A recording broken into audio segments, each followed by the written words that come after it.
Japan হলো এমন একটি দেশ যেখানে সবকিছু হলো শান্ত। এখানকার মানুষ বেশি কথা বলে না, কিন্তু তারপরেও এই মানুষগুলো আমাদের অনেক কিছু শিখিয়ে দেয়। যেখানে কোটিপতি মানুষও মেট্রোতে সাধারণ মানুষের মতোই সফর করে, যেখানে ছোট বাড়িতেই মানুষ বড় চিন্তা করে। আপনি কি কখনো এটা ভেবেছেন জাপানের মানুষগুলো কিভাবে ধনী হয়, আর সেটাও মানুষকে কোনো কিছু না দেখিয়ে? কিভাবে একটি সাধারণ দেখতে পাওয়া মানুষ অনেক টাকার মালিক হয়, কিন্তু তারপরেও ওই মানুষের চেহারাতে কেবলমাত্র শান্তি দেখতে পাওয়া যায়?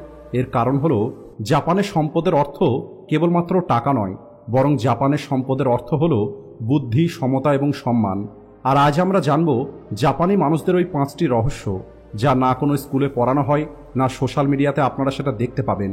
এটা হলো সেই জ্ঞান যা প্রজন্ম থেকে প্রজন্ম জাপানিদের মধ্যে চলে আসছে। তো চলুন শুরু করা যাক। জাপানিদের প্রথম ওয়েলথ সিক্রেট হলো কাকিবো। সময়টা ছিল 1930 সাল। জাপানের খুবই সাধারণ পরিবারের একটি মহিলা, মিসেস হিতামি। উনি ওনার ছোট্ট ঘরে 3 সন্তান এবং নিজের স্বামীর সঙ্গে থাকতেন। আর যখনই উনি ওনার স্বামীর রোজগার দেখতেন, তখন একটি কথাই ওনার মধ্যে আসতো, আর সেটা হলো এত কিছু করার পরেও টাকা কেন থাকে না। আর এরপরে একদিন উনি একটি ছোট্ট খাতা বার করেন, আর ওই খাতাতে লেখেন, আজ আমি দুধ কিনেছি 30 ইয়েনের, সবজি কিনেছি 100 ইয়েন, বাচ্চাদের পড়াশোনার জিনিস কিনেছি 50 ইয়েন।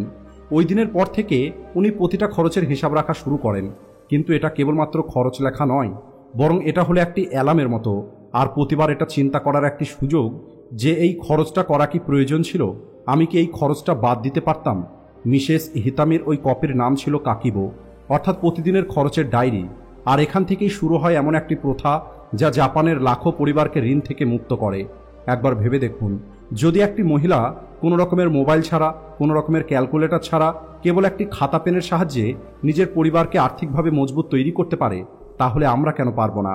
আর আমরা কেন প্রতিদিন মাত্র 5 মিনিট সময় দিয়ে প্রতিদিনের খরচ লিখতে পারবো না? আর আমরা কেন নিজেকে এই কথাটা জিজ্ঞেস করতে পারবো না যে এই খরচটা কি আমাদের প্রয়োজন ছিল, নাকি কেবলমাত্র শখের জন্য করা হয়েছে? একটি ডেটা থেকে দেখা যায় জাপানের কাকিবো ইউজার্স অন্য মানুষদের থেকে 30% বেশি টাকা সেভ করে। প্রতি বছরে 76%-এরও বেশি জাপানি মহিলা আজও এই কাকিবো টেকনিকটাকে ব্যবহার করে। আর এই কাকিবো টেকনিকটা জাপানিকে পৃথিবীর সবথেকে ডিসিপ্লিন একটি দেশ তৈরি করে। দেখুন, টাকা রোজগার করাটা কঠিন নয়, বরং ওই টাকাকে সেভ করাটাই হলো সবথেকে বেশি কঠিন। আর তার থেকেও বেশি কঠিন হলো ওই টাকাকে বুদ্ধিমানের সঙ্গে খরচ করা। এর কারণ হলো আসল ধনী আপনি তখনই হতে পারবেন যখন আপনি টাকার মালিক হতে পারবেন, টাকার গোলাম নয়। কাকিবো কোনো বই নয়, এটা হলো একটি অভ্যেস, এটা হলো একটি দর্শন, এটা হলো একটি আয়না যা আপনার টাকার সত্যিটা আপনাকে দেখায়। তাই আজ থেকেই আপনি একটি খাতা পেন নিয়ে লেখা শুরু করুন, আর এই কাকিবোকে আপনার জীবনে নিয়ে আসুন, কারণ এটাই হলো প্রথম পদক্ষেপ যা আপনাকে ধনী হওয়ার রাস্তায় নিয়ে যাবে। জাপানিদের দ্বিতীয় সিক্রেট হলো মোতানাই। একবার একটি বৃদ্ধ কারিগরকে কেউ জিজ্ঞেস করে, আপনি এত ছোট ছোট কাপড়ের টুকরোগুলো কেন যত্ন করে রাখেন? এরপরে ওই লোকটি একটু হেসে বলে, কারণ এটা তৈরি করতে পরিশ্রম হয়েছে, আর পরিশ্রমের কোনো কিছুই বৃথা যায় না। আর এই চিন্তাটাকে জাপানে বলা হয় মোতানাই, অর্থাৎ এটা হলো একটি অপচয়। আর অপচয় করাটা অপরাধ। আমরা কত জিনিস ফেলে দিই, কাপড়, পোশাক, আসবাবপত্র, এমনকি সময়, টাকা, সম্পর্ক। কিন্তু জাপান আমাদেরকে শেখায় প্রতিটা জিনিসেরই মূল্য আছে।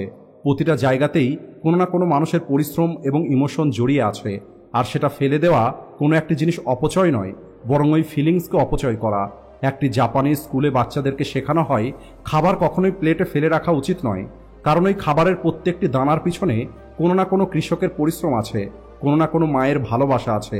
এবার আপনি একবার ভেবে দেখুন, যদি এই চিন্তাটাকে আমরা টাকার সঙ্গে ব্যবহার করি, অর্থাৎ প্রতিটা ফালতু খরচ, প্রতিটা অপ্রয়োজনীয় ইএমআই, প্রতিটা আনইউজড সাবস্ক্রিপশন, এই সব কিছু হলো অপচয়। যে টাকা আপনি প্রতি মাসে নিজের অজান্তেই ফেলে দিচ্ছেন, সেই টাকা দিয়ে আপনি একটি এসআইপি শুরু করতে পারেন। সেই টাকা দিয়ে আপনি আপনার সন্তানের পড়াশোনার খরচ চালাতে পারেন, অথবা আপনি আপনার কোনো স্বপ্ন পূর্ণ করতে পারেন। এই মোতানাই আমাদেরকে শেখায় প্রতিটা জিনিসকে গুরুত্ব দিতে হবে, কারণ প্রতিটা জিনিস আপনাকে কিছু না কিছু রিটার্ন করবে। আমরা অনেকবার এটা বলি, আমাদের কাছে পর্যাপ্ত পরিমাণে টাকা নেই, কিন্তু আপনি কি কখনো ভেবে দেখেছেন আমাদের কাছে যা আছে সেটার কদর করি, নাকি ফালতু সেটা নষ্ট করে দিই? মোতানাই কেবল একটি শব্দ নয়, বরং এটা আমাদেরকে সাবধান করে যে যাই কিছু আমাদের কাছে আছে সেটা হলো অমূল্য। আর এই কারণে আজকের পরে যখনই আপনি কোনো কিছু ফেলে দেবেন, তখন একবার এই মোতানাই অবশ্যই বলবেন, কারণ এই একটি শব্দ আপনাকে ধনী হওয়ার রাস্তায় নিয়ে যেতে পারে। জাপানিদের তৃতীয় রহস্য হলো হারাহাচিবু, অর্থাৎ দীর্ঘ আয়ু এবং আসল ধনী হবার জাপানের রহস্য। আপনি কি জানেন জাপানের ওকিনাওয়াতে থাকা মানুষ পৃথিবীর মধ্যে সবথেকে বেশি দিন বেঁচে থাকে। এখানে 100 বছর বয়স তো খুবই সাধারণ ব্যাপার। আর এর পিছনে রহস্যটা কি? কেবলমাত্র একটি ছোট্ট কথা, হারাহাচিবু। অর্থাৎ যখন আপনার পেট 80% পূর্ণ হয়ে যাবে তখন আপনাকে খাওয়া বন্ধ করে দিতে হবে। আর যখন এখানকার মানুষদেরকে জিজ্ঞেস করা হয় আপনারা পেট ভরে কেন খাবার খান না, তখন এরা উত্তর দেয় পেট ভরে খাবার খাওয়ার পরে মন ভরে যায়, আর যদি মন ভরে যায় তাহলে জীবন থেমে যাবে। কিন্তু আজ তো আমরা উল্টো পথে বেঁচে আছি। আমরা 100% তো দূরের কথা, আমরা 120% খাবার খাই। আর এটা কেবলমাত্র খাবার নয়, বরং শপিং ব্যাগ, ক্রেডিট কার্ড, এমনকি আমাদের ব্রেনকেও 120% পূর্ণ করে দিই। আর এরপরে আমরা বলি আমাদের জীবন ভারী হয়ে গেছে। আর আপনার এই ভারী জীবনের পিছনের কারণ হলো আপনার সেলফ কন্ট্রোল না থাকা, যা জাপানিদের কাছে আছে। সেটা হলো হারাহাচিবু।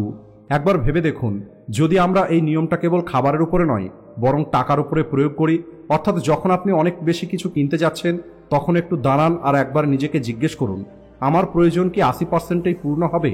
পরবর্তী খরচটা কি সত্যি আমার প্রয়োজন, নাকি এটা কেবলমাত্র আমার অভ্যেস? হারাহাচিবু আমাদেরকে শেখায় যতটা প্রয়োজন ততটাই নিন, বাকিটা ছেড়ে দিন যাতে অন্য মানুষও পায় আর আপনিও শান্তি পান। কম খাবার খাওয়া কেবলমাত্র আমাদের শরীরকেই ভালো রাখে না, কম খরচ আপনার ভবিষ্যৎকেও বাঁচায়। কারণ যখন আমরা সব কিছু ভরার চেষ্টা করি তখন আমরা খালি হয়ে যাই, কিন্তু যখন আমরা একটু খালি ছেড়ে দিই তখন ওই খালি জায়গাতে সুখ, সন্তুষ্টি এবং খুশি থাকে। তাই আজকের পরে যখনই আপনি কিছু খাবেন, যখনই কোনো কিছু কিনতে যাবেন, তখন আপনি নিজেকে বলুন হারাহাচিবু। কারণ এই একটি শব্দ না কেবল আপনাকে দীর্ঘ আয়ু দেবে, বরং এটা আপনাকে একটি ধনী জীবনও দিতে পারে। জাপানিদের 4 নম্বর সিক্রেট হলো সুহারি। কোনো একটি স্কিল শেখার 3টি স্টেপ আছে, কিন্তু এটা আমাদের কোনো স্কুলে শেখানো হয় না, এটা আমাদেরকে জাপান শেখায়। সুহারি এটা হলো এমন একটি সফর যা আপনাকে বিগিনার থেকে মাস্টার তৈরি করে। আগেকার দিনে একটি সমুরাই প্রতিদিন সকাল 4টের সময় ঘুম থেকে উঠে পড়তো আর কোনো রকমের প্রশ্ন না করেই নিজের মাস্টারের প্রত্যেকটি মুভমেন্টকে কপি করত। এটা হলো সু, অর্থাৎ ফলো দ্য রুল। অর্থাৎ যখন আপনি একদম শুরুর দিকে থাকেন তখন আপনি কেবলমাত্র নিয়মকে ফলো করুন, গুরু আপনাকে যেমনটা বলবে তেমনই করুন, কোনো রকমের প্রশ্ন করবেন না।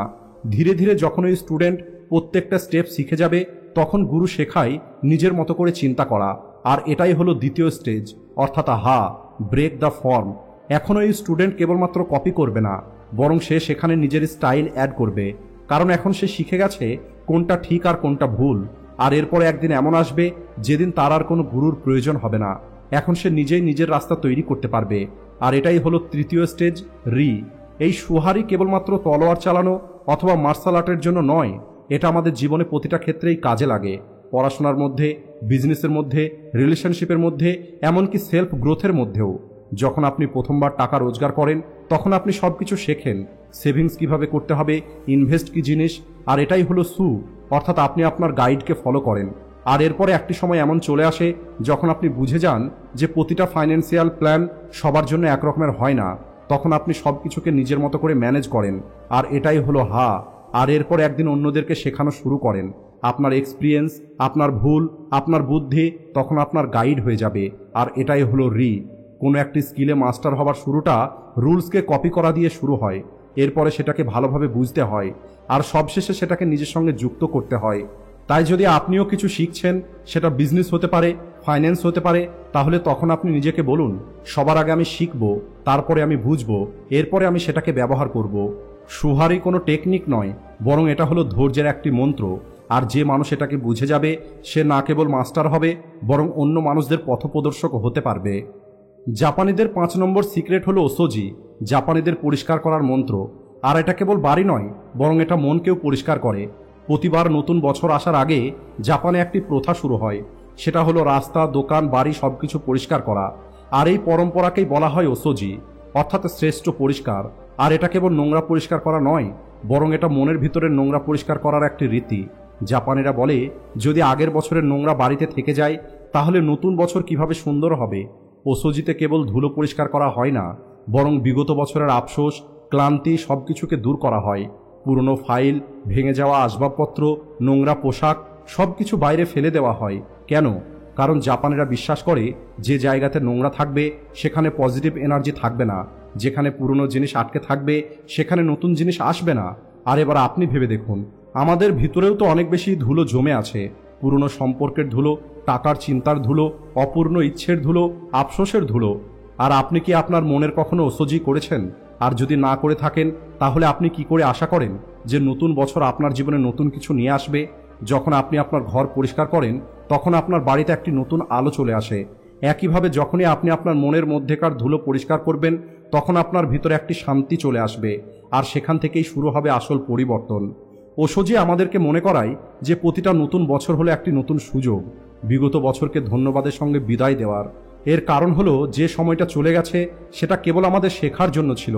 তাই এই বছরে কেবলমাত্র আপনার বাড়ি নয়, বরং আপনার মন, আপনার ব্রেন, আপনার সম্পর্ক, সব জায়গাতেই ওশজি করুন, অর্থাৎ পরিষ্কার করুন। কারণ যখন আপনার ভিতরে জায়গা তৈরি হবে, তখনই বাইরে থেকে ভালো কিছু প্রবেশ করবে। আর হ্যাঁ, এই পরিষ্কারটা কোনো ঝাড়ু দিয়ে হবে না, বরং আপনার উদ্দেশ্য দিয়ে হবে। তাই আপনি কি তৈরি আছেন আপনার ভিতরের প্রতিটা কণাকে পরিষ্কার করার জন্য? আর এখন যদি জাপানিদের এই 5টি রহস্যকে আপনি আপনার জীবনে নিয়ে আসেন, তাহলে আপনাকে ধনসম্পদের পিছনে ছুটতে হবে না, বরং ধনসম্পদ নিজে থেকেই আপনাকে খুঁজে নেবে। আর জাপানিদের এই জ্ঞান যদি আপনাদের ভালো লেগে থাকে, তাহলে ভিডিওটিকে লাইক ও শেয়ার করতে ভুলবেন না। Thanks for watching.